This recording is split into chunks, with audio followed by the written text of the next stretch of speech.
Hi friends, அனைவருக்கும் அன்பான வணக்கம். நான் உங்கள் தமிழ். இன்றைக்கி பார்த்தோம் அப்படின்னா ஒரு குட்டி ரெசிபி பார்க்க போகிறேங்க. ஆமாங்க, இன்றைக்கி பார்த்தோம் அப்படின்னா வாழைக்காயை வச்சு ஒரு ரெசிபி. ஆமாம் ஃப்ரெண்ட்ஸ், இன்றைக்கி சில்லி தான் செய்ய போகிறோம். ரொம்பவுமே டேஸ்டியாக கிறிஸ்பியாக இருக்கும். வாங்க எப்படி செய்கிறதுன்னு பார்த்துடலாம். பாருங்கள் ஃப்ரெண்ட்ஸ், ஃபஸ்ட்டு நான் ஒரு மீடியம் சைஸில் இருக்கிற வாழைக்காய் எடுத்திருக்கேன். வாழைக்காயை நல்லா மேல் தோல் எல்லாத்தையும் நல்லா சீவி எடுத்துக்கலாம்.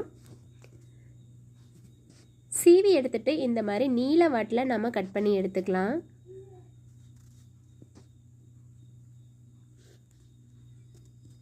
பாருங்கள், இந்த மாதிரி நீல வாட்டில் நம்ம கட் பண்ணி எடுத்தாச்சு. இப்போ நம்மளுக்கு தேவையான சைஸில் குட்டி குட்டி பீசஸாக கட் பண்ணி எடுத்துக்கலாம். ரொம்ப பொடிசாக கட் பண்ணிட வேண்டாம், ஓரளவுக்கு மீடியம் சைஸில் கட் பண்ணி எடுத்துக்குங்க. பாருங்கள், நான் இந்த அளவுக்கு கட் பண்ணி எடுத்துருக்கேன். இப்போ இது எல்லாத்தையும் ஒரு கப்பில் சேர்த்துக்கலாம்.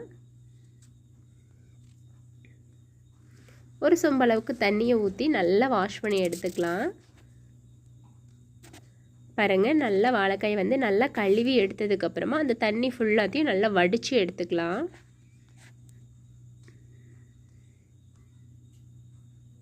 இப்போ 3 டேபிள் ஸ்பூன் அளவுக்கு கார்ன்ஃப்ளவர் மாவு சேர்த்துக்கலாம்.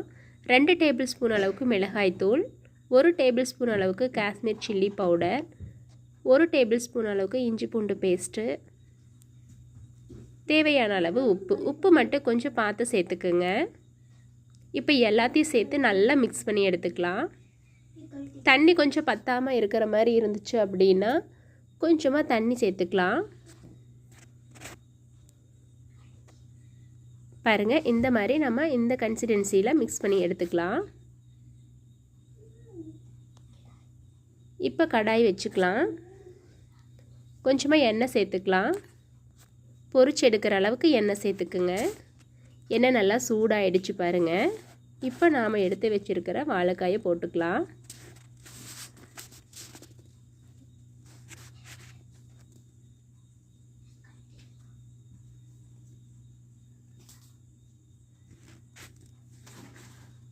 போட்ட உடனே மிக்ஸ் பண்ண வேண்டாம், ஒரு 2 நிமிஷம் கழித்து அதுக்கப்புறம் மிக்ஸ் பண்ணி விட்டிங்கன்னா வெந்துடும்.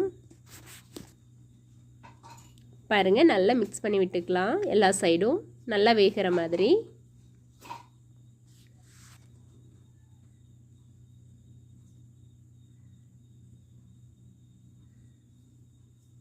இந்த கன்சிஸ்டன்சியில் நம்ம எடுத்துக்கலாம். பாருங்கள், கலர் நல்லா சேஞ்ச் ஆகி வந்துருச்சு பாருங்கள்.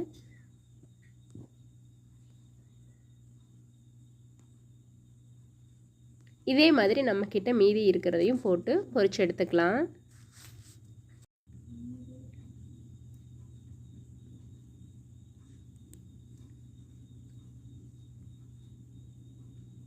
நம்மக்கிட்ட இருக்கிற மீதி எல்லாத்தையுமே இந்த மாதிரி பொரிச்சு எடுத்துக்கலாம். நம்மளுக்கு தேவையான வாழைக்காய் சில்லி ரெடி ஆகிடுச்சு. ரொம்பவுமே டேஸ்ட்டாக இருக்குங்க. அதாவது சிக்கன் சில்லி எப்படி சாப்பிட்டா அவ்வளோ டேஸ்ட்டாக இருக்கும், நம்ம விரும்பி சாப்பிடுவோம் இல்லைங்களா, அதே மாதிரி அதை காட்டிலும் கூட டேஸ்ட்டாக இருக்கும். வெஜ்ஜு பிடிக்கும் அப்படிங்கிறவங்களுக்கு இந்த மாதிரிலாம் நீங்கள் சில்லி செஞ்சு சாப்பிட்டீங்க அப்படின்னா நான்வெஜ் சாப்பிட்டதை விட அதிக ஃபீலாகவே இருக்கும். கண்டிப்பாக இந்த மாதிரி மெத்தடில் நீங்கள் செஞ்சு சாப்பிட்டு பாருங்கள். சாப்பிட்டு பார்த்துட்டு எப்படி இருந்துச்சு அப்படிங்கிறதையும் நம்மளோட கமெண்ட் பாக்ஸில் கமெண்ட் பண்ணிவிடுங்க. இந்த டிப்ஸ் உங்களுக்கு யூஸ்ஃபுல்லாக இருந்துச்சு அப்படின்னா கண்டிப்பாக நம்ம சேனலை லைக் பண்ணிவிடுங்க. ஃப்ரெண்ட்ஸ் அண்ட் ஃபேமிலிக்கு ஷேர் பண்ணுங்கள்.